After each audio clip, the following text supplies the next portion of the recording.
آج ہمارے سامنے ڈاکٹر محمد عزیز کی کتاب دولت عثمانیہ ہے. یہ 2 جلدوں میں ہے. جی ہاں.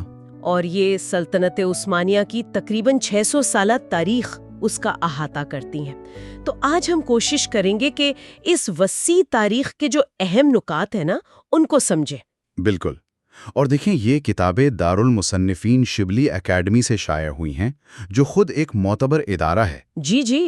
اور مصنف ڈاکٹر محمد عزیز وہ خود بھی دارالمصنفین کے سابق رفیق رہے ہیں، یعنی علمی حلقوں میں ان کا کام جانا جاتا ہے. اچھا، تو یہ کتابیں سلطنت کے بالکل شروع سے، مطلب عروج سے زوال اور پھر جدید ترکیہ تک سب کچھ بیان کرتی ہیں. جی، بنیادی طور پر یہی مقصد لگتا ہے، سلطنت کیسے بنی، کیسے چلی اور پھر کیسے بدلی.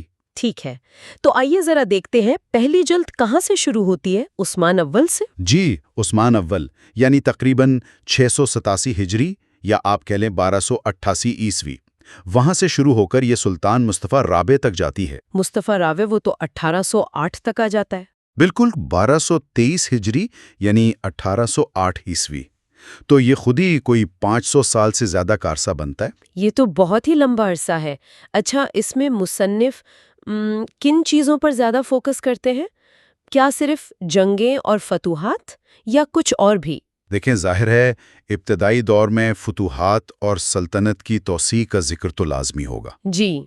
لیکن امید ہے کہ ڈاکٹر عزیز نے انتظامی معاملات، ادارے کیسے بنے، سلطنت کا نظام کیسے کام کرتا تھا، اس پر بھی روشنی ڈالی ہوگی. یہ اہم بات ہے، کیونکہ اتنی بڑی سلطنت صرف تلوار سے تو نہیں چلتی. بالکل نہیں. انتظامی ڈھانچہ، قانون، معیشت، یہ سب چیزیں بھی اتنی ہی اہم ہوتی ہیں. شاید کتاب اس پہلو کو بھی سامنے لاتی ہے. صحیح. اچھا، اور پھر دوسری جلد وہ 1808 سے شروع ہوتی ہے، سلطان محمود ثانی سے؟ جی ہاں، وہیں سے جہاں پہلی جلد ختم ہوتی ہے. محمود ثانی سے لے کر پہلی جنگ عظیم تک، یعنی تقریباً 1919 کے آس پاس تک کے واقعات. یہ تو سلطنت کا آخری اور شاید سب سے مشکل دور تھا. یقیناً. یہ 19ویں صدی اور 20ویں صدی کا آغاز ہے. اس میں وہ مشہور تنظیمات یعنی اصلاحات کی کوششیں بھی آتی ہیں. ہاں، سنا ہے ان کے بارے میں. جی. اور پھر سلطنت کو اندرونی اور بیرونی دونوں طرف سے شدید چیلنجز کا سامنا تھا. تو مصنف یقیناً ان اصلاحات، ان کی کامیابی یا ناکامی اور زوال کے اسباب پر بات کرتے ہوں گے. اور اسی زمانے میں وہ قوم پرستی کی لہر بھی تو اٹھی تھی جس نے سلطنت کو کافی چیلنج کیا. بالکل، یہ ایک بہت بڑا عنصر تھا. سلطنت عثمانیہ تو کئی قوموں، کئی مذاہب کا مجموعہ تھا. جی. اور یہ جو جدید نیشنلزم کا آئیڈیا تھا وہ اس کی بنیادوں سے ٹکراتا تھا. تو کتاب یقیناً اس کشمکش کو بھی بیان کرتی ہوگی. یعنی کیسے مختلف علاقوں میں یہ تحریکیں اٹھیں اور سلطنت کیسے کمزور ہوتی گئی. جی. اور پھر آخر میں سلطنت کا خاتمہ اور جدید جمہوریہ ترکیہ کا قیام، یہ دوسری جلد کا ایک اہم حصہ ہوگا. تو گویا یہ کتابیں صرف تاریخ نہیں ہے بلکہ ایک سلطنت کے ایک جدید قومی ریاست میں بدلنے کی پوری کہانی ہے. آپ کہہ سکتی ہیں 6 صدیوں کا سفر ہے. یہ عروج ہے، استحکام ہے، پھر چیلنجز ہیں، اصلاح کی کوششیں ہیں اور آخر میں ایک بالکل نئی شکل. واہ. خلاصہ اگر کریں تو دولت عثمانیہ ایک طرح سے سلطنت کی پوری زندگی کو سمجھنے کی کوشش ہے.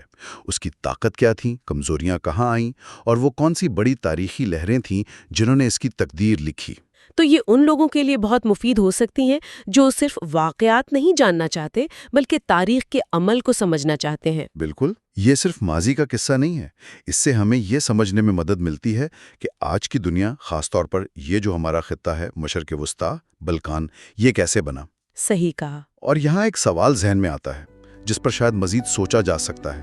وہ یہ کہ آخر وہ کون سے اندرونی تضادات تھے یا وہ کون سے بیرونی دباؤ تھے جو اتنی صدیوں تک چلنے والی سلطنت کو آخرکار بدلنے پر مجبور کر گئے.